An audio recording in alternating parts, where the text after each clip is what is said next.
అందరికీ నమస్కారం. నేను మీ హోస్ట్ హిమ. ఈరోజు ఒక అద్భుతమైన ఇంటర్వ్యూ అయితే మీకు చూపించబోతున్నాను. ఈరోజు నా ఎదురుగా కవి సార్వభౌముడు శ్రీనాథుడు మహాకవి వంశస్థుడు నా ఎదురుగా కూర్చుని ఉన్నారు. మన పూర్వీకులు మనకు ఇచ్చిన సంపదను వెలికి తీసి ఒక ఫిలిం రైటర్గా, ఒక ఆర్కియాలజిస్ట్గా ఎన్నో గ్రంథాలు రాసి ఆయన కూడా ఒక కవియే. సో ఏమాత్రం లేట్ చేయకుండా ఈరోజు నా ముందున్న కవి శ్రీనాథుడి వంశస్థుడు కావూరి శ్రీనివాస్ శర్మ గారు నాతో పాటు ఉన్నారు. గురుగారితో మాట్లాడి తాళపత్ర గ్రంథాల గురించి తెలుసుకోవాలని చాలా మందిలో ఆసక్తి ఉంటుంది. అసలు ఏంటి, ఏమేం వెలికి తీశారు అనేది గురుగారిని అడిగి తెలుసుకునే ప్రయత్నం చేద్దాం. నమస్తే గురుగారు. నమస్కారం అమ్మా. ఎలా ఉన్నారు? బాగున్నానమ్మా. చాలా ఫస్ట్ ఆఫ్ ఆల్ చాలా అదృష్టంగా భావిస్తున్నా. అంటే మిమ్మల్ని కలవడం ఒక ఎత్తు అయితే ఎంతో మహాకవి అయినటువంటి ఆయన వంశాంకురం అండ్ ఆయన టాలెంట్ ని పొనికి పుచ్చుకుని మీరు కూడా ఎన్నో గ్రంథాలు, ఎన్నో కవితలు రాశారు. సో ఎలా అనిపిస్తుంది? ఫస్ట్ గా మొదటి మీ మాటల్లో శ్రీనాథుడి గురించి తెలుసుకోవాలని మా వ్యూవర్స్ కూడా చాలా ఎక్సైటింగ్ గా ఉంది. ఒక్కసారి తప్పకుండా అమ్మా. మమ నామ శ్రీనివాస శర్మణ. మా జన్మ ధన్యం.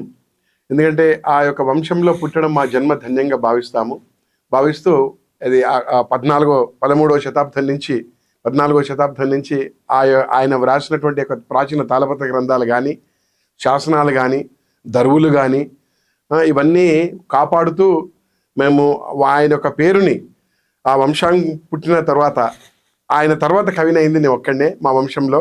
అందరిగా తెలుగు పండితులు, సంస్కృత పండితులు, భాషా పండితులు, వ్యాకరణ పండితులు వీళ్ళంతా అయ్యారు. అయితే ఆ యొక్క అంశ యొక్క దాని మీద పుట్టినట్టుగా మాకు చెప్తారు. అట్లా ప్రపంచానికి, ప్రజలకి, ప్రభుత్వాలకి తెలియని ప్రాచీన తాళపత్ర గ్రంథాలు సేకరించాను.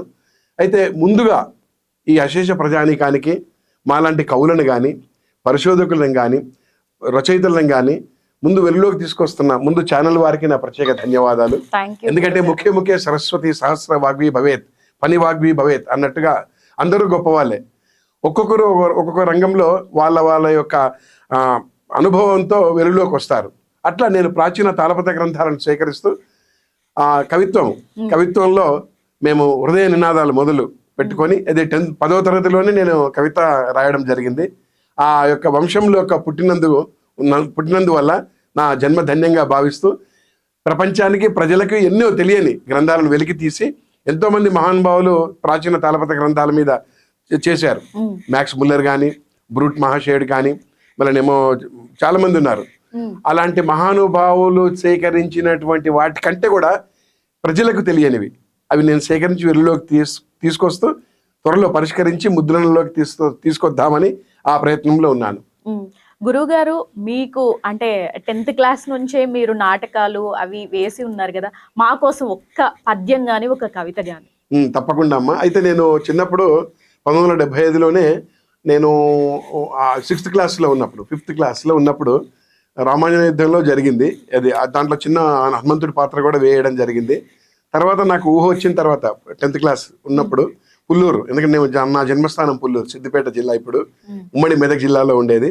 అప్పుడు పుల్లూరులో ఉన్నప్పుడు నేను ఈ యొక్క కృష్ణరాయబారంలో ఉన్నటువంటి దాని మీద ప్లస్ మళ్ళీనేమో యమధర్మరాజుగా పాత్ర కూడా వేయడం జరిగింది. అంతేకాకుండా మనకి దుర్యోధనుడి పాత్ర కూడా చేయడం జరిగింది. అయితే ఆ పద్యాల్లో మనకి చాలా మంది చెప్పారు, మహాభారతంలో ఉన్నటువంటి యొక్క పర్వంలో ఉన్నటువంటి ఆ పద్యం కూడా గొప్పది, మీరు చదవండి అనేవారు. అందుకని ఆ పద్యం నాకు ఎప్పుడు నోటికి ఉండేదన్నమాట.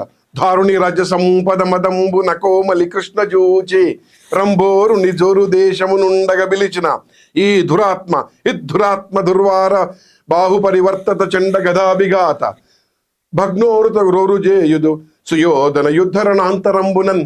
ఇలా పద్యము కృష్ణుడు ఈ యొక్క దాని మీద ఈ పద్యాన్ని చెప్పడం వల్ల మాకు ఈ అవకాశం రావడం చిన్నప్పుడు.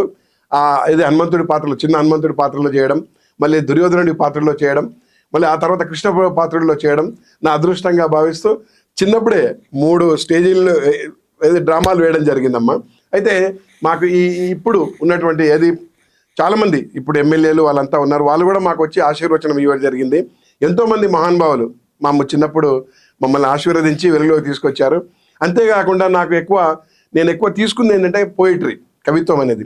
ఈ యుగం నాది, నన్ను ఏది యుగం నాది అని సగర్వంగా చెప్పుకున్న సరస్వతి వరప్రసాది శ్రీనాథుడి యొక్క వంశీకులు అయినటువంటి మేము వారి యొక్క అడుగుజాడల్లో ఉండాలని కోరికతో ఈ యుగం నాది అని సగర్వంగా చెప్పుకున్నారు. శ్రీశ్రీ గారి సంప్రదాయాన్ని పుణికిపుచ్చుకున్నప్పటికీ నవ్వని పువ్వుకు నేర్పిన నారాయణ రెడ్డి గారి ఏకలవ్య శిష్యుడనిగా ఆయన ముందు విన్నవించుకున్నాను. సవినయంగా సగర్వం కూడా చెప్పుకోవడం జరిగింది. నాకు ఎక్కువగా ఇది సాహిత్య రంగంలో కాకుండా ఇది కవితా రంగంలో వారి యొక్క ఆశీస్సులు నాకు దండిగా ఉన్నాయి. నారాయణ రెడ్డి గారివి జ్ఞానపీఠ అవార్డు గ్రహీత వారి చిన్నప్పుడు వారి యొక్క తీసుకొని నేను వెలుగులోకి తేవడం జరిగింది. చాలా కవిత్వం రాయడం జరిగింది. ఫస్ట్ హృదయ నినాదాలు అనే కవితా సంపుటిని 1996లో చేశాను. తర్వాత మళ్ళీ 98లో నా కవితా సంపుటి చేయడం జరిగింది. తర్వాత కథా సంపుటిగా ఇప్పటికీ 30 గ్రంథాలు రాయడం జరిగింది. అయితే ఎక్కువ పరిష్కరించినటువంటి గ్రంథాలు కూడా ఉన్నాయి. ఇప్పుడు శరభాంకలింగ శతకం కానీ, మళ్ళీ మడుపతి నాగయ్య కానీ, బాణాల శరభయ్య కానీ, పిల్లలమరి పాపనారుడు కానీ, కంకంటి శివరాజు కానీ, ఇలాంటి ఎందరో మహానుభావులు ఎందుకంటే చాలా మంది ఉన్నారు. అట్లా చరిత్రకు తెలియని కవులు నాకు దొరకడం నా అదృష్టంగా భావిస్తూ ఆ వంశాన్ని పుణికిపుచ్చుకొని వెలుగులో తేవడం జరిగిందమ్మా. చాలా బాగా చెప్పారు గురుగారు. అలాగే మీరు ఒక ఆర్కియాలజిస్ట్ గా అంటే పురావస్తు శాస్త్రవేత్తగా తాళపత్ర గ్రంథాలు అంటే మన పూర్వీకులు మనకి దాచిపెట్టిన సంపదను వెలికి తీయాలని అంటే ఆ ఇంట్రెస్ట్ ఎలా కలిగింది మీకు? అంటే మా చిన్నప్పుడు మా ఇంట్లో మా తాతగారు అవన్నీ రాసినవి ఉండేవి తాళపత్ర గ్రంథాలు. అంటే మడుగుతరాట్ చరిత్ర, ఘాటి బూట, మహత్కర కోటి అని ఉత్తరులు దేవతలు ఏ దేవతలు ప్రత్యక్షమయ్యా దాని మీద మరుతరాట్ చరిత్ర కూడా చిన్న కమ్మలు ఉండేవి. మా ఇంట్లో పూర్వకాలంలో మా తాతలు తండ్రులు పూజా మందిరంలో పెట్టేవాళ్ళు. అవి అరే ముట్టద్దురా, అవి తాకద్దు, అది మన మడితో ఉన్నవి అని నన్ను తాకనిచ్చేవాళ్ళు కాదు. తర్వాత నాకు యాంగ్జైటీ చాలా ఉండేది. అది ఏంటి అసలు దాని యొక్క తెలుసుకోవాలని తాపత్రయం చాలా ఉండేది. తర్వాత మళ్ళీ నేను సదాశివపేటలో ఎంఆర్ఎఫ్ టైర్స్లో అసిస్టెంట్ సూపర్వైజర్గా పనిచేస్తున్నప్పుడు అక్కడ అద్దె రెంట్లో ఉన్నప్పుడు గొర్రెగడ్డి శరణప్ప గారు వాళ్ళ ఇంట్లో అది బావి తవ్వుతుండగా ఈ యొక్క ప్రాచీన తాళపత్ర గ్రంథాలు మరియు ప్లస్ మన కాయిన్స్ కొన్ని దొరికడం జరిగినాయి. అవి ఆ తాళపత్ర గ్రంథాలు అంటే చరిత్ర తెలియండి. శరభాంకుల వారిది జ్ఞాన సింధు ఒకటి, మళ్ళీనేమో సర్వేశ్వర మహత్యం, శివదీక్ష నియమావళి, వాటి వివరణలు ఆ 3 గ్రంథాలు దొరకడం జరిగింది. అప్పుడు మా ఇంట్లో ఉన్న తాళపత్ర గ్రంథాన్ని అది ఆధారం చేసుకొని నాకు ఏదైతే మనం అనుకుంటామో అది తప్పకుండా సక్సెస్ అవుతుందనే నమ్మకంతో నాకు ఆ గ్రంథాలు దొరకడం లభ్యం జరిగింది. ఆ తర్వాత చిన్నప్పటి నుంచే నాకు జిజ్ఞాస ఉండేది. కానీ ఏంటంటే ఆ జిజ్ఞాస వల్ల మా ఇంట్లో ముట్టనిచ్చేవాళ్ళు కాదు. తర్వాత ఈ మన శరభాంకలింగ శతకం ద్వారా నాకు వెలుగులోకి తేవడం జరిగింది. అట్లా నాకు చిన్నప్పటి నుంచే ఈ తాళపత్ర గ్రంథాల మీద అదే కోరిక ఉండేది. అసలు ఏంటి దాంట్లో ఏమున్నాయి, వివరణలు ఏంటి, వాటి గురించి ఏంటి అని చిన్నప్పటి నుంచి ఉండేది అనమాట జిజ్ఞాస. ఆ జిజ్ఞాస ప్రకారమే ఈ యొక్క ఇప్పుడు దాదాపు ఒక 50 తాళపత్ర గ్రంథాలు చరిత్రకు తెలియడం జరిగింది. చివరికి మేము ఇవ్వడం ఏంటంటే ప్రభుత్వానికే ఇస్తాను. ఎందుకంటే తర్వాత ఆర్కియాలజికల్ పురావస్తు శాఖలో ఉమ్మడి ఆంధ్రప్రదేశ్లో నేను జాయిన్ కావడం జరిగింది. అప్పుడు ఈ హిస్టరీ సంబంధించినవి కూడా వెలుగులోకి తేవడం జరిగిందమ్మా. గురువు గారు, అంటే మీరు చాలా వస్తువుల్ని కానీ చాలా దేవాలయాల గురించి కానీ తెలియని చాలా మందికి తెలియనివి వెలుగులోకి తీసుకొచ్చారు. వాటి గురించి ఒక్కసారి. తప్పకుండా. అంటే ఇప్పుడు ఆంధ్ర, తెలంగాణ, రాయలసీమ తెలుగు ఇప్పుడు అంటే అప్పుడంతా ఆంధ్రప్రదేశ్గా ఉండేది. తర్వాత ఉమ్మడి 2 రాష్ట్రాలుగా ఏర్పడ్డాయి. అయితే తెలంగాణలో ఇప్పుడు పైన ఉన్న దేవాలయాలు కొన్ని ఉన్నాయి, మట్టి దిబ్బల కింద కూడా చాలా దేవాలయాలు ఉన్నాయి. అంటే కొన్ని ఏంటంటే కొంతమంది పూర్వకాలంలో వాళ్ళని అనకూడదు, వాళ్ళు భయపడి మట్టి దిబ్బల కింద దాచినటువంటి దేవాలయాలు కూడా ఉన్నాయి. అట్లా ప్రాచీన దేవాలయాల్లో మనకి జహీరాబాద్ దగ్గర ఉన్నటువంటి కోహీర్ దగ్గర ఉన్నటువంటి టెంపుల్స్ కనుగొనడం జరిగింది. అయితే మీరు అనొచ్చు అప్పుడు ఇది సదాశివపేటలో ఉన్నప్పుడే అప్పటికి ఇంకా పురావస్తు శాఖలో రాలేదు, నేను రాకముందే నేను కనుగొనడం జరిగింది. అయితే పురావస్తు శాఖలో వచ్చినప్పుడు దాని శాసనాలు, దాని యొక్క పుట్టు పూర్వోత్తరాలు ఏమిటి అని డిసైడ్గా నేను కనుగొని వెలుగులోకి తేవడం జరిగింది. అక్కడ దొరికిన వస్తువులు కానీ, సామాగ్రి కానీ, కాయిన్స్ కానీ మన పురావస్తు శాఖకి అందించడం జరిగింది. కాకుండా మళ్ళీ భూసారెడ్డిపల్లిలో అది మన ట్రెజరీ కూడా నేను అందజేయడం జరిగింది. అయితే పురావస్తు శాఖ నుంచి తర్వాత నాకు అవకాశం ఇచ్చారు. అది మన వాళ్ళ వైఎస్ రాజశేఖర రెడ్డి గారు, అలాంటి మహానుభావులు ఎంతోమంది, ఇక వాళ్ళ పేర్లు కొంతమంది చెప్పకూడదు, నా వెనక చాలా మంది ఉన్నారు. అట్లా నేను ఇప్పటికైనా ప్రభుత్వాలు గుర్తింపు ఇస్తే ఇంకా వెలుగులోకి రానటువంటివి ఉన్నాయి. అట్లా 2 నగరాలు కనుగొనడం జరిగింది. అది మరకత మణిపురం, మరపడగా అని అంటారు, తెలంగాణలో సిద్దిపేట దగ్గర ఉంది.